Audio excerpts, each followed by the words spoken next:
ஒருத்தர் செத்தாரு, ஒரு பாவம் செய்யாமல் செத்தாரு, கோர மரணம் அடைந்தார், 3வது நாள் உயிரோடு எழுப்பப்பட்டார். செத்திருக்கவே கூடாது அவர், ஆனால் செத்தாரு. 3வது நாள் உயிரோடு எழுப்பப்பட்டார். இன்றைக்கு வரைக்கும் அவர் பிதாவினத்தில் வாழ்ந்து கொண்டிருக்கிறார். அவர் ஆண்டவர்னு வேதம் சொல்லுது. அப்படின்னா அன்றைக்கு நடந்த அந்த சம்பவம், கல்வாரி சிலுவை மரணம் என்கிறது சரித்திரத்திலேயே எந்த சம்பவமும் இதுக்கு ஈடாகவே முடியாது. இதை காட்டிலும் ஒரு பெரிய சம்பவம் மனுஷருடைய சரித்திரத்தில் நடந்ததே கிடையாது, நடக்கவும் முடியாது. அப்பேற்பட்ட ஒரு சம்பவம். இதை கொஞ்சம் நின்று உற்று கவனிக்க வேணும். அதனால தான் அதை பிரசங்கம் பண்ணிகிட்டு இருக்கிறோம். இதை கொஞ்சம் நல்லா கவனிக்க வேணும். அது மட்டும் இல்லை, வேதவசனம் சொல்லுது இந்த கல்வாரி சிலுவையின் மரணம் என்கிறது ஒரு பர்ஃபெக்ட் ரெமெடி. பர்ஃபெக்ட் ரெமெடினா பூரணமான, நம்மை பூரணப்படுத்துகிற ஒரு நிவாரணம். எபிரேயர் 10ஆம் அதிகாரம் 14ஆம் வசனத்தை திருப்புங்க. பூரணப்படுத்துகிற நிவாரணம். நிவாரணம்னா சில நேரத்தில் சொல்லுவாங்களே, டாக்டரே சொல்லுவாங்க, இது ஓரளவுக்கு நல்லாயிடும், ஓரளவுக்கு நல்லாயிடும், கொஞ்சம் கொஞ்சம் அப்பப்போ கொஞ்சம் ஒரு மாதிரி இருக்கும், ஆனால் முக்கால்வாசி இது போயிடும். முக்கால்வாசி போனால் மீதி கால்வாசி என்ன பண்ணுறது? அது அப்படி தான் இருக்கும். ஆனால் அதே அட்ஜஸ்ட் பண்ணி அப்படியே வாழ்ந்துக்கலாம் நீங்கள் அப்படிம்பாங்க. இது அப்படி இல்லை. இது பூரணப்படுத்தும் நிவாரணம், பர்ஃபெக்ட் ஒர்க்கு. இந்த கல்வாரி சிலுவையில் ஏற்படுத்தப்பட்ட நிவாரணம் பூரண நிவாரணம். 10:14 சொல்லுது பாருங்கள் எபிரேயர். ஏனெனில் பரிசுத்தமாக்கப்படுகிறவர்களே ஒரே பலியினாலே இவர் என்றென்றைக்கும் பூரணப்படுத்தி இருக்கிறார். கல்வாரி சிலுவையிலே இவர் பலியிடப்பட்டது ஒரே தரம், இனிமேல் பலியிடப்படவே வேண்டியதில்லை. இது பர்ஃபெக்ட் சாக்ரிஃபைஸ், பூரணமான பலி. ஆகவே இதில் விசுவாசத்தை வைக்கிறவர்கள் யாவரும் பூரணப்படுத்தப்படுகிறார்கள். அந்த பலியினுடைய எஃபெக்ட் நம்முடைய வாழ்க்கையில், அந்த பலி மூலமாக நமக்கு உண்டாகிறது என்ன? நாம் பூரணப்படுத்தப்படுகிறோம். அந்த பலி எவ்வளவு பூரணமானதுன்னா, அதில் விடப்பட்டது ஒன்றுமே கிடையாது, செய்யாமல் விட்டதுன்னு ஒன்றுமே கிடையாது. அதில் அதனால் அதில் இதை கொஞ்சம் சேர்த்துக்கணும், அதில் அதை செய்யாமல் விட்டாங்க, இதை செய்யாமல் விட்டாங்க, இதை விட்டுட்டாங்க, அது விட்டு போச்சு, இது விட்டு போச்சுன்னு ஒன்றும் கிடையாது.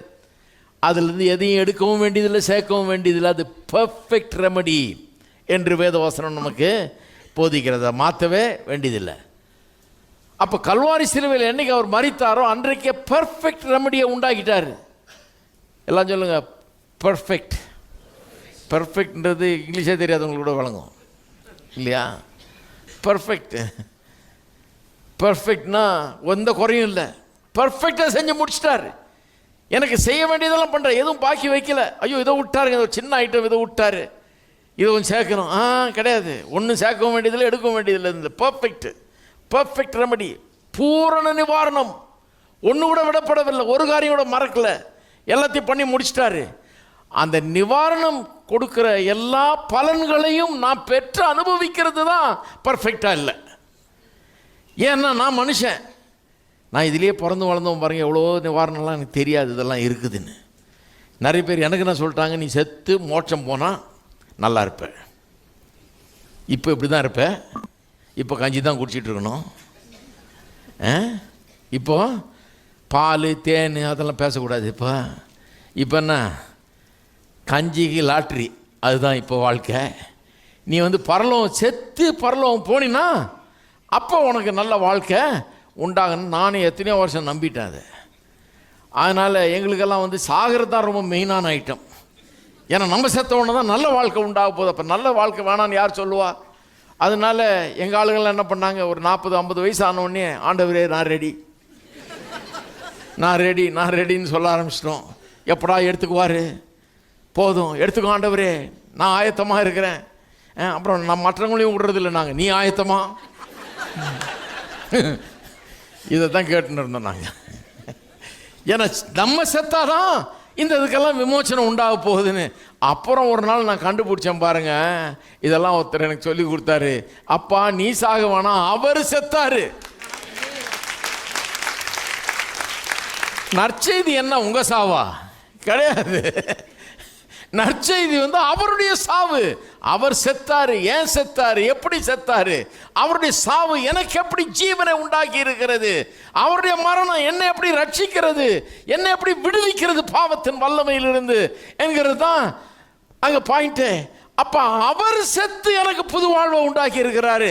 அவர் செத்து எனக்கு பரலோக வாழ்வை இந்த பூலோகத்தில் எனக்கு அருளி இருக்கிறார்.